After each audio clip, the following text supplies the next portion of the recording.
Épître aux Hébreux, chapitre 6. C'est pourquoi, laissant les éléments de la parole de Christ, tendons à ce qui est parfait, sans poser de nouveau le fondement du renoncement aux œuvres mortes, de la foi en Dieu, de la doctrine des baptêmes, de l'imposition des mains, de la résurrection des morts et du jugement éternel. C'est ce que nous ferons si Dieu le permet. Car il est impossible que ceux qui ont été une fois éclairés, qui ont goûté le don céleste, qui ont eu part au Saint-Esprit, qui ont goûté la bonne parole de Dieu et les puissances du siècle à venir, et qui sont tombés, soient encore renouvelés et amenés à la repentance, puisqu'ils crucifient pour leur part le Fils de Dieu et l'exposent à l'ignominie. Lorsqu'une terre est abreuvée par la pluie, qui tombe souvent sur elle, et qu'elle produit une herbe utile à ceux pour qui elle est cultivée, elle participe à la bénédiction de Dieu. Mais si elle produit des épines et des chardons, elle est réprouvée et près d'être maudite, et on finit par y mettre le feu.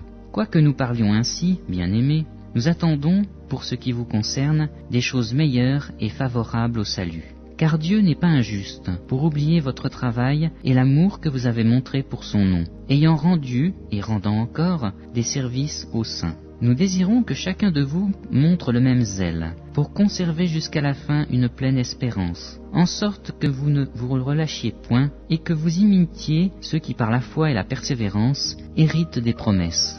Lorsque Dieu fit la promesse à Abraham, ne pouvant jurer par un plus grand que lui, il jura par lui-même et dit « Certainement je te bénirai et je multiplierai ta postérité. » Et c'est ainsi qu'Abraham, ayant persévéré, obtint l'effet de la promesse. Or les hommes jurent par celui qui est plus grand qu'eux, et le serment est une garantie qui met fin à tous leurs différends. C'est pourquoi Dieu, voulant montrer avec plus d'évidence aux héritiers de la promesse l'immutabilité de sa résolution, intervint par un serment, afin que par deux choses immuables, dans lesquelles il est impossible que Dieu mente, nous trouvions un puissant encouragement, nous, dont le seul refuge a été de saisir l'espérance qui nous était proposée. Cette espérance, nous la possédons comme une ancre de l'âme, sûre et solide. Elle pénètre au-delà du voile, là où Jésus est entré pour nous comme précurseur, ayant été fait souverain sacrificateur pour toujours, selon l'ordre de Melchizedek.